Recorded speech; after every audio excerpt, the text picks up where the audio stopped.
নির্বাচনে ইঞ্জিনিয়ারিং করে জামাতকে ঠুকে দিয়েছে। জামাত একটা সত্যবাদী দল, গাউস কুতুব ওলি আল্লাহদের দল। যুক্তরাষ্ট্রের সঙ্গে যে বাণিজ্য চুক্তিটি হয়েছে বাংলাদেশের, এই বাণিজ্য চুক্তি করার আগে এ বিষয়ে দুটি রাজনৈতিক দল বিএনপি এবং জামাতের সাথে জামাত থেকে সম্মতি আসার কথা বলেছেন পররাষ্ট্রমন্ত্রী খলিলুর রহমান। আপনি আপনার ফেসবুক অ্যাকাউন্টে এরকম একটা স্ট্যাটাস শেয়ার করেছেন যেখানে এই বিষয়টি উল্লেখ ছিল। অন্যদিকে জামাতের আমির আজ তার ভেরিফাইড ফেসবুক পেজ থেকে বলেছে যে তারা চুক্তি সম্পর্কে কিছুই জানেন না। এই বিষয়ে আপনি কাকে বিশ্বাস করবেন, জামাতের আমিরকে নাকি জনাব খলিলকে? না, প্রথমত জামাতের আমিরকে বিশ্বাস করা উচিত। তার দাড়ি আছে, টুপি আছে, চেহারা সুরত খলিল সাহেবের চেয়ে ভালো, ধর্মকর্ম করে, নামাজ কালাম পড়ে। আমাদের দেশে শতকরা 90% মুসলিম। অ্যাটলিস্ট এই রোজার মাসে কোনো অবস্থাতেই উনি পারবেন কিন্তু আমি পারবো না। আমি কোনো অবস্থাতেই জামাতের আমিরকে বাদ দিয়ে খলিলুর রহমান সাহেবকে বিশ্বাস করতে পারবো না। ফলে জামাতের আমির যেটা বলেছেন সত্য বলেছেন এবং এটা কিয়ামত পর্যন্ত সত্যই থাকবে। ফলে খলিলুর রহমান সাহেব মিথ্যা কথা বলেছেন।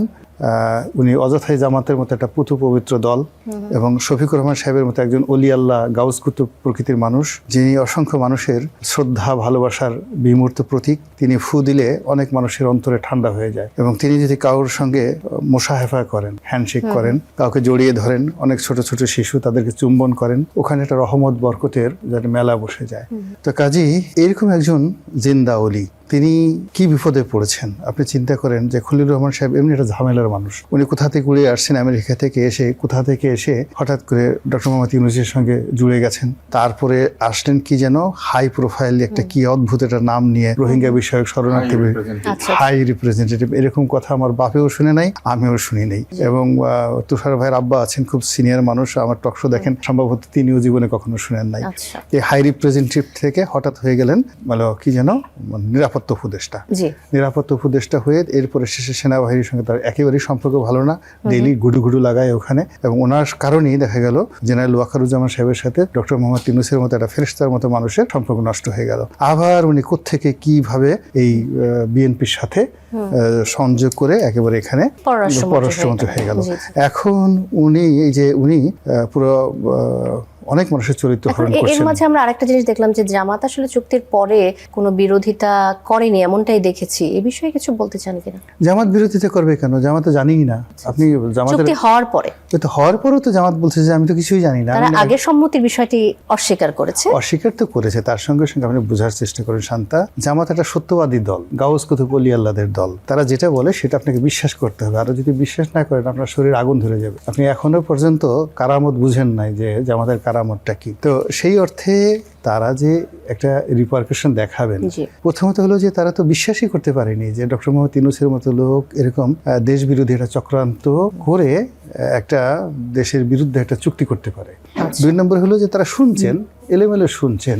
শোনার পরে যেহেতু তারা সরকারের one of the major part, Khalilur Rahman সাহেবের সাথে তাদের সম্পর্ক হয়তো খারাপ ছিল বা রেজওয়ানার সঙ্গে তাদের সম্পর্ক খারাপ ছিল, কিন্তু ডক্টর ইউনূসের সঙ্গে তো তাদের সম্পর্ক ভালো ছিল। এবং 17 মাস ধরে মূলত সারা বাংলাদেশ চালিয়েছে জামাত। এটাই হলো বাস্তবতা। তো সেই বাস্তবতার মধ্যে আমিরে জামাত তিনি বলছেন যে তিনি এই চুক্তি সম্পর্কে কিছুই জানেন এবং রাজনৈতিক অঙ্গনের দুই বিশেষ ব্যক্তি দুই ধরনের কথা বলছেন। এটি আসলে এই যেমন এই খলিলুর রহমান এক ধরনের কথা বলছেন, জামাতের আমিরের কথার সাথে যে মিলল না। না, খলিলুর রহমান তো রাজনৈতিক ব্যক্তিত্ব না। ব্যক্তিগত কারণে কোনো মন্তব্য নাকি এটা আসলে কোনো চাপের কারণে তাদের এই ধরনের মন্তব্য আসতে পারে বলে মনে করেন? না, এটা যেটা হচ্ছিল প্রথমত হলো আপনি কথা প্রথমে জিজ্ঞেস করেছেন যে জামাত সত্য কথা বলেছেন। আমি বিশ্বাস করি জামাত সত্য কথা বলেছে, খলিলুর রহমান সাহেব মিথ্যা কথা বলেছে। এজন্য জামাত খলিলুর রহমান সাহেবের গ্রেপ্তার দাবি করছে এবং খলিলুর রহমান সাহেবের সঙ্গে সম্ভবত সৈয়দা রেজওয়ানা হাসান সেও জড়িত। এবং জামাত মনে করে যে সৈয়দা রেজওয়ানা হাসান এবং খলিলুর রহমান এই দুজনে মিলে নির্বাচনে ইঞ্জিনিয়ারিং করে জামাতকে ঠুকে দিয়েছে। ফলে আজকে যেখানে জামাতের আমির হবেন বাংলাদেশের আমিরুল মুমিনিন এবং তিনি হবেন বাংলাদেশের প্রধানমন্ত্রী, আর তার চোখের সামনে জনাব তারেক রহমান সাহেব প্রধানমন্ত্রী হিসেবে হেঁটে বেড়াচ্ছেন, ঘুরে বেড়াচ্ছেন। এটা কি যে কষ্ট আপনারা বুঝতে পারবেন না। মমতাজের সেই গানের মতো বুকটা ফাইটটা যায় আর কি, এরকম অবস্থার মধ্যে তারা পড়ে গেছে। আমি আবারও আসবো আপনার কাছে।